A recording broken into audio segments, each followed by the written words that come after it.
Thank you very much for turning up in such numbers.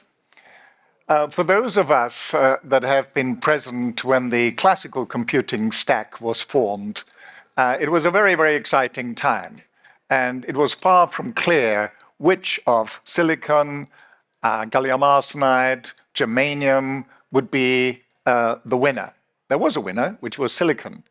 Then in silicon, there was a big question on whether it's going to be PMOS or NMOS, or a thing that nobody really believed in called CMOS that would be the winning technology. There was a winner. It became a CMOS. We have a similar situation in quantum computing at the moment. There are 5 contenders for qubits. There's the early lead with superconducting qubits and ion traps.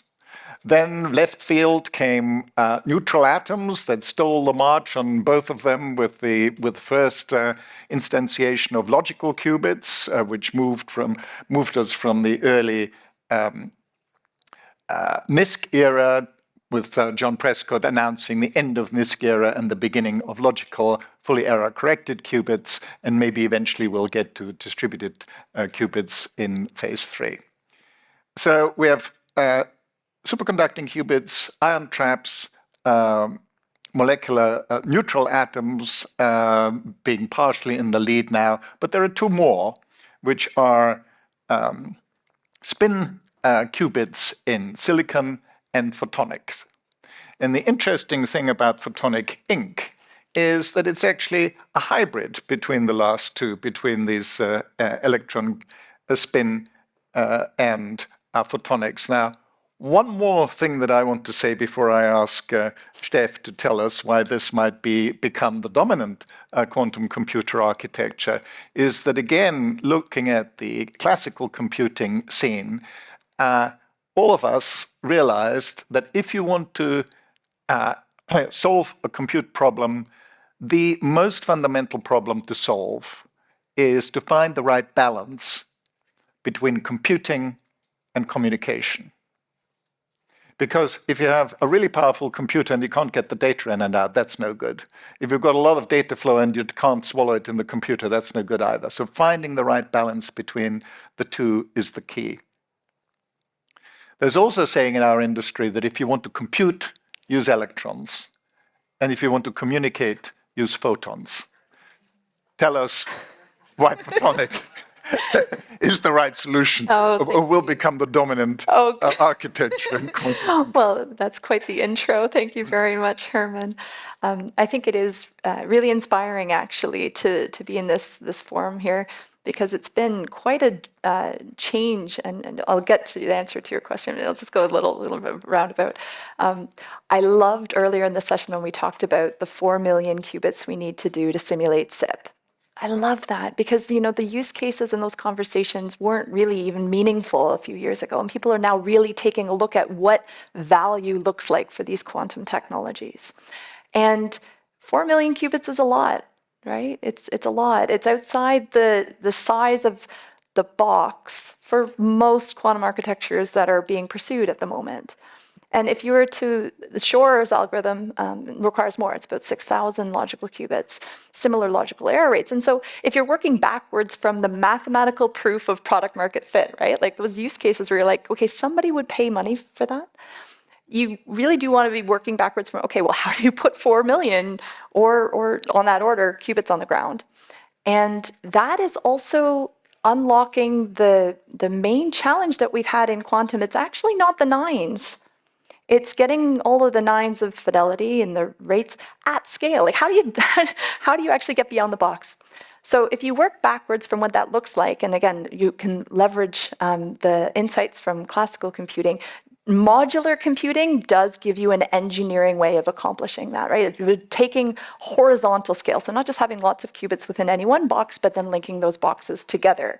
It makes it easy to actually not limit yourself to any one environment. So this is what this is an example of a quantum supercomputer, which I'll call phase 3. And so thank you very much for introducing that concept again. I think it's a concept that's been shared in the community a little bit. This NISQ phase will be promoted to this phase 2 in this logical error correction phase. But until you get out of the size of that box, it's unclear actually what commercial value will be delivered there. I hope there is. I hope there's lots of heuristics that emerge from those smaller scale systems, but it's the supercomputers that we need to build. And so, yeah, the architecture that we have shared with the world and have shared some early results on with everyone is around photonically connected spins. Photons are going to be the glue in the large scale limit for distributed quantum technologies.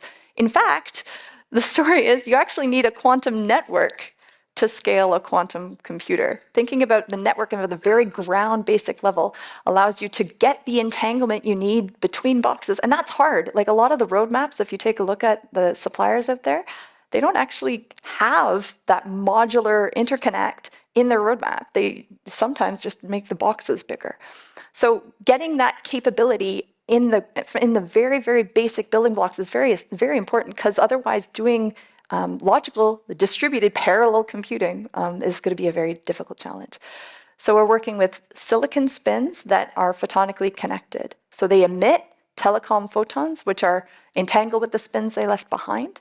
We shared our view of this architecture. Of course, like spin-photon interfaces in general, I think are where we're all going to have to go towards this distributed, large, scalable architecture. What I like about this solid-state approach is that it can be fast. It can be quite fast in the limit, and it's a solid-state approach. These things last a long time. And last week, we were able to share some early results showing distributed logic between multiple boxes.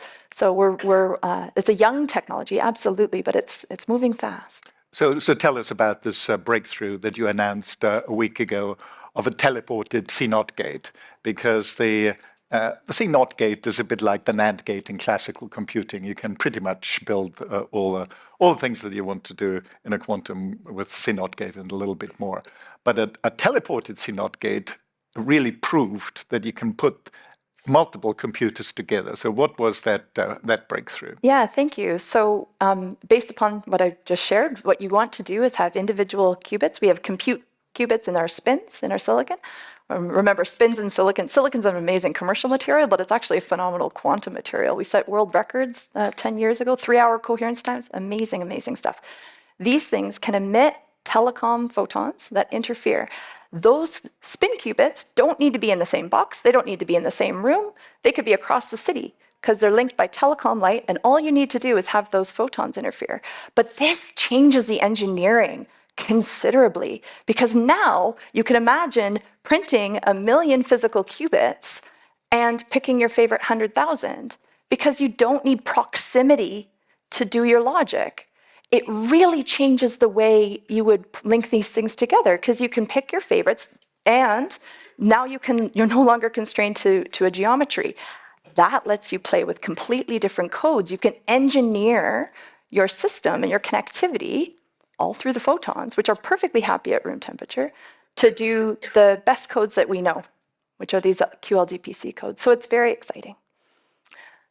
Tell us a little bit more about these QLDPC codes, because the traditional way in which you make error-corrected logical qubits is to collect a number of physical qubits, maybe up to 1,000, to produce one logical qubit. Now, the great promise of quantum LDPC codes is that it reduces that ratio between physical qubits and logical qubits from 1,000 to 1 to maybe...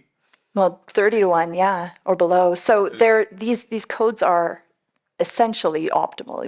We should be designing for these codes. They're like 5G codes that have been quote unquote made quantum.